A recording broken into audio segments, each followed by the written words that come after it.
tanah tahap kedua ini yang dilakukan adalah pendalaman parit dan pembalikan tanah untuk yang kedua kalinya. Kalau tanah porositasnya tidak baik atau kegemburannya kurang, kita bisa menambahkan abu sekam loh. Lahan segini paling habis sekitar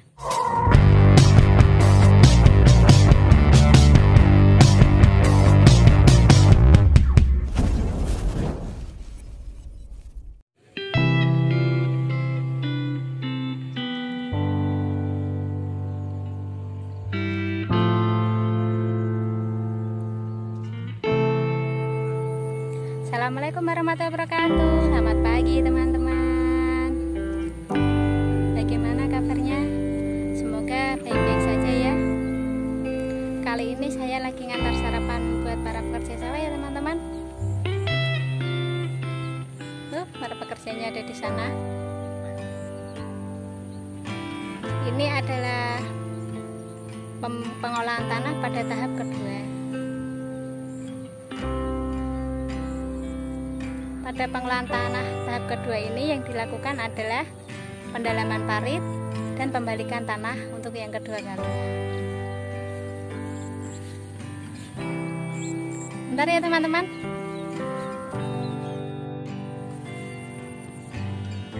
Kelihatan nggak teman-teman rumputnya? Sudah agak menguning ya. Itu karena sudah disemprot dengan herbisida kemarin. Nanti juga akan mati sendiri. Dan yang rumput di tengah kan sudah di traktor, jadi akan mati dengan sendirinya dan akan menjadi kompos organik untuk tanaman kita. Dan itu akan menjadi keuntungan sendiri buat kita ya teman-teman. Setelah ini tinggal pemberian kapur dolomit dan penyemprotan trikoderma. Dan tentunya pemberian pupuk dasar ya.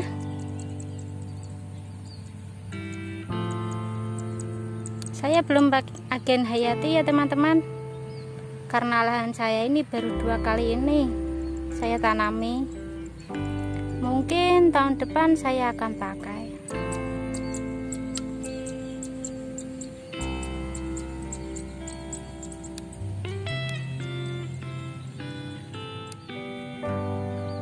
Olah lahan termasuk faktor terpenting untuk menunjang keberhasilan bawang merah ya teman-teman. Maka dari itu kita harus memastikan tanah sudah dipersiapkan dan diolah dengan baik. Itu merupakan langkah awal menjamin kesuksesan dalam penanaman bawang merah kita.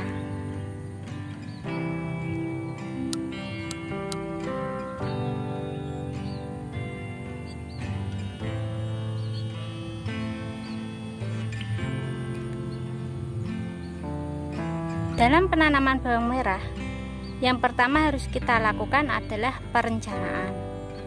Jadi maksudnya begini ya teman-teman. Kita harus tahu musuh yang akan kita hadapi ke depannya. Apakah itu jamur, bakteri, ulat, bahkan banjir ya. Jadi kita harus menyiapkan strategi sejak awal.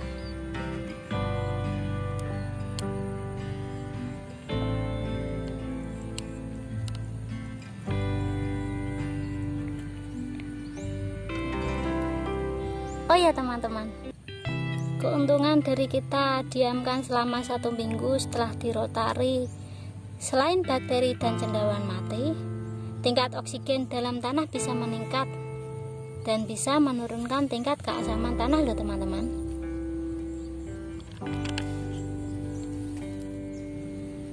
Setelah selesai tahap kedua nanti kita usahakan disirami pagi dan sore ya, kalau tidak ada hujan. Setelah itu kita cek sifat fisik tanah kita. Caranya simpel banget loh. Kita gunakan indera peraba kita simpulkan tanah ini keras apa lembut. Kita pegang sudah bagus apa belum buat tanaman kita. Sederhana sekali kan teman-teman?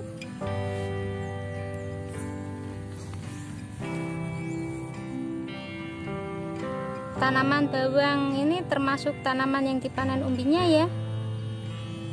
Jadi kita harus menyiapkan lahan yang gembur untuk tanaman kita agar tanaman dapat tumbuh dengan baik. Lebih nyaman perkembangannya, akarnya akan berkembang dan umbinya pun bisa membesar.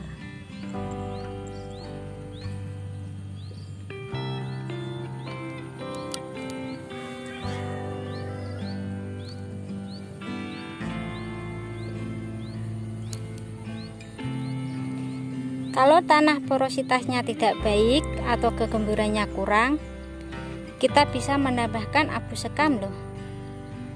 Lahan segini paling habis sekitar berapa ya? 20 karung. Jenis tanah di setiap daerah tuh berbeda-beda ya. Teksturnya juga berbeda. Jadi perlakuannya pun berbeda. Panas ya teman-teman. Karena MT3 ini saya pakai bibit bauci, jadi nanti parit saya usahakan agak dalam. Kalau bisa pengelolaan tanah kita lakukan semaksimal mungkin ya teman-teman. Karena itu adalah penunjang keberhasilan kita dalam menanam bawang merah.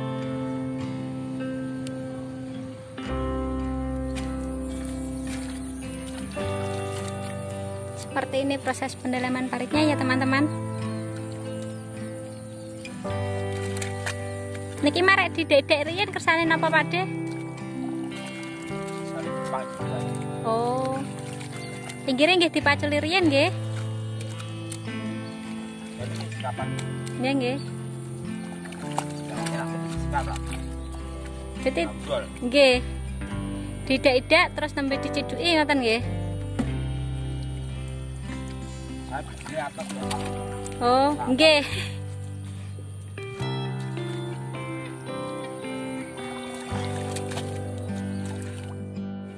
Jadi untuk pendalaman paritnya itu harus diinjak-injak dulu.